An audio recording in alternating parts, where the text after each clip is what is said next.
এদিকে ফেলান, এদিকে এদিকে এদিকে এদিকে।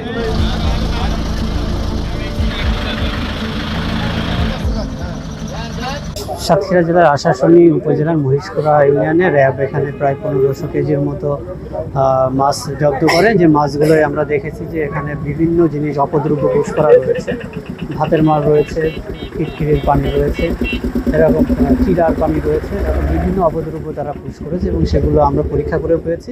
আজ আমরা র্যাব 6 CPC 1 সাতক্ষীরার পক্ষ থেকে আশাশুনি থানার মহেশপুর এলাকায় আমরা আসি। এখানে আমরা প্রায় 1500 কেজি ডেলি পুষ্কিত এবং অপদ্রব্য মিশ্রিত চিংড়ি আমরা জব্দ করি এবং এটি বিজ্ঞ জেলা প্রশাসন ম্যাজিস্ট্রেট এবং আমাদের যে মৎস্য কর্মকর্তা আছেন তার উপস্থিতিতে আমরা এটি ধ্বংস করি।